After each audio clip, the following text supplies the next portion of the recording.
कि हमारे प्रभु का जो भी विधान है वो बड़ा मंगलमय है। कभी अमंगल हो ही नहीं सकता प्रभु के विधान से। पूज्य श्री राधा बाबा, जैसे भगवान सूर्य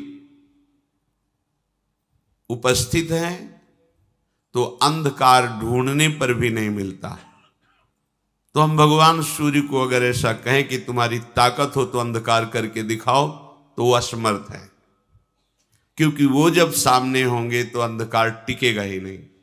ऐसे ही अगर विनोद की भाषा में भगवान से कहें कि तुम्हारी ताकत हो तो अमंगल करके दिखाओ, तो भगवान कभी अमंगल कर ही नहीं पाएंगे, उनकी सामर्थ्य नहीं।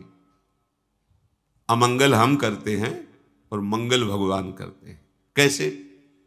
भगवान जब कभी क्रोधित हुए दिखाई देते हैं और उनका वध करते हैं तो उनको वो परम पद मिलता है जो ऋषि मुनि साधना करके प्राप्त करना चाहते हैं। क्या हुआ? अमंगल हुआ क्या? अरे महामंगल हो गया। तो मंगल भवन प्रभु को अगर कह दिया जाए कि तुम्हारी ताकत हो तो अमंगल करके दिखा देना, तो एक विनोद की भाषा में कह सकते हैं कि भगवान की ताकत ही नहीं कि अमंगल कर सके, क्योंकि वो मंगल भवन है। जैसे सूर्य की ताकत ही नहीं कि वो अंधेरे का दर्शन करा दे, वो चले गए तो अंधकार छा जाएगा। जब तक सूर्य है तो अंधकार नहीं छाएगा। ऐसे जिसके जीवन में भगवान की शरणागति उतर गई, अब हर विधान मंगलमय है, हर विधान। एक मंत्री प्रभु का भजन करते थे और शरणागति के सूत्र को अच्छी तरह समझते थे, तो कुछ भी हो कह देते भगवान की बड़ी कृपा। तो एक दिन राजा शिकार खेलने के लिए जाते ही हैं, जो प्रजा के नाशक पशु हैं, जो रुग्ण पशु हैं, जिनके द्वारा संक्रामक रोग फैलते हैं, उनको वध करके प्रजा को सुरक्षित रखते हैं। उनका शिकार खेलना स्वाद के लिए नहीं होता, प्रजा रक्षा के लिए होता है। मंत्री भी साथ थे, तो किसी पशु का पीछा किया और बड़े आवेश में आए, सावधान नहीं रहे तो प्रत्यंचा से अंगूठा कट गया। उनका मंत्री अंगूठा कट गया, उनको भगवान ने बहुत अच्छा किया, बड़ी कृपा। उनके ये शब्द ही थे, क्योंकि जानते थे भगवान का प्रत्येक विधान परम मंगलमय होता है। बड़ा गुस्सा आया उनका, दुष्ट कहीं का, तो हमारा मंत्री या दुश्मन है, हमारा अंगूठा कटा तो कहता भगवान ने बहुत अच्छा किया, बड़ी कृपा हुई, इसको बंदी बनाया जाए, तुरंत कड़ी सजा के द्वारा इसे जेल में रखा जाए। राजा का आदेश। उनका बड़ी कृपा महाराज, भगवान की बड़ी कृपा, बहुत अच्छा किया भगवान। पागल हो गया है मंत्री, मंत्री पद से हटा के इसे जेल में रख रहे, कह रहा भगवान ने बहुत अच्छा किया, बड़ी कृपा। कुछ दिन बाद वैद्यों के द्वारा अंगूठा ठीक हुआ। स्वभाववश फिर शिकार खेलने के लिए गए। एक पशु का पीछा किया, जो राज सैनिक थे वो जंगल की गलियों में पीछे रह गए और वो आगे निकल गए। पशु का पीछा करते हुए उधर कोई बलशाली राजा के परिकर बलि देने के लिए पुरुष की खोज कर रहे थे। भद्रकाली को प्रसन्न करने के लिए नर बलि का उन्होंने संकल्प लिया था। ये मिल गए राजा, इनको ले गए, स्नान आदि करा के जब वो पुरोहित के सामने ले गए जहां बलि दी जाती थी, तो पुरोहित ने सर्वांग पुष्टता का निरीक्षण किया कि सर्वांग पुष्ट है कि नहीं। तो देखा तो अंगूठा कटा हुआ था। उन्होंने कहा ये अंग भंग पुरुष की बलि नहीं दी जाती, छोड़ो इसको, छोड़ दी। अब वो मनाए कि बात तो सही थी, अगर भगवान कृपा करके अंगूठा ना काटते तो आज गला कट जाता। मंत्री ने ठीक कहा था, भगवान का हर विधान मंगलमय होता है। वापस आए, मंत्री को सादर बुलाया और कहा आप जो कहते हैं आज मुझे समझ में आया, अगर मेरा अंगूठा न कटा होता तो मेरा गला कट जाता। पूरी बात बताई। आप कहते हैं भगवान की बड़ी कृपा, भगवान ने अच्छा किया, ये बात तो समझ में आ गई, लेकिन तुम मंत्री पद से हटा करके कड़ी सजा भोग रहे हो जेल में, इसके लिए भी कहा भगवान की बड़ी कृपा, भगवान का मंगल विधान, इसमें क्या कृपा आपने देखी? तो उनका महाराज सैनिक भले पीछे रह जाते, लेकिन जहां आपका घोड़ा होता वहां मेरा होता। आप बंदी बनाए जाते और मैं बंदी बनाया जाता। आपका तो अंगूठा कटा था, आप बच जाते, लेकिन मेरी बलि चढ़ जाती। इसलिए भगवान ने मुझे जेल में रख दिया। भगवान की बड़ी कृपा। जो भक्त होता है वो हर विधान और निश्चित परम कृपा छुपी होती है। अपने को लगता है कि भगवान ऐसा क्यों किए, ऐसा क्यों किए, लेकिन उनके विधान में परम मंगल होता है। कई बार प्रताप राय जी के चरित्र में उदाहरण में दिया है, बड़े ही निर्मल भागवत गृहस्थ भक्त थे।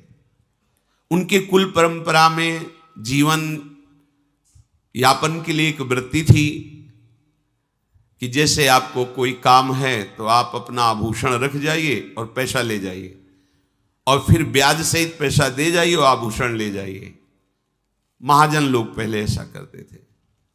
उसी से ठाकुर सेवा, संत सेवा और भजन, अन्य कोई वो कार्य नहीं करते थे। जो कुल परंपरागत चल रहा था वैसा भी करते। बड़ी समाज में प्रतिष्ठा थी, क्योंकि सत्यवादी, धर्म से चलने वाले और हर समय भजन करने वाले। माला लिए बैठे रहते थे गद्दी में, कोई आया बस ऐसे।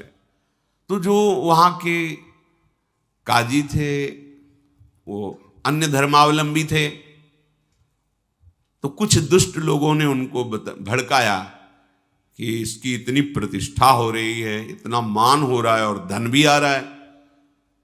तो उन्होंने एक मन में जो ठाना था नीचा दिखाने के लिए, अपना पूरा का पूरा प्लान बताया कि ऐसा ऐसा किया जाए तो समाज में भी इसकी निंदा होगी और सारा धन इसका छीन लिया जाएगा और इसको दंड भी दिया जाएगा। काजी को सहमत कर लिया। 3 लोग इसमें प्रमुख बने। एक गया, प्रणाम किया प्रताप राय जी को और कहा हमारी बेटी का ब्याह है, 10,000 रुपये चाहिए। तो बोले आपको हमारे यहाँ का सिद्धांत पता होगा? बोले हाँ, हम पहले से जानते हैं। ये कुछ हमारे स्वर्ण आभूषण हैं। वो देखते भी नहीं थे। एक बड़ा बॉक्स रखा था, अपना नाम लिखकर पर्ची रखिए उस पर और आभूषण रख दीजिए, और उनका सेवक रहता, 10,000 रुपये ले जाइए, और जब आपको काम हो जाए तो ब्याज सहित तो वापस कर जाना, अपने आभूषण ले जाना। देखा भी नहीं क्या है। थोड़ी देर बाद दूसरा आया, हमारे घर में खाने को भी नहीं है, हमें अर्थ चाहिए, तो हमारे स्वर्ण आभूषण ये हैं, आप बिल्कुल 10,000 3 लोग ले गए और अपने आभूषण ऐसे रख गए, पर्ची लगा। 4-5 दिन बाद ही आए, 10,000 रुपये ब्याज सहित वापस किए और आभूषण पहले ने उठाया अपनी पर्ची। अरे देखो कितना नाटकी है, इसमें एक भी आभूषण नहीं, इसमें तो पत्थर भरे, पत्थर ही रख गए थे, उन्होंने देखा भी नहीं। भक्त का जीवन विश्वासमय होता है, क्यों कोई छल कपट करेगा, ऐसी भावना से।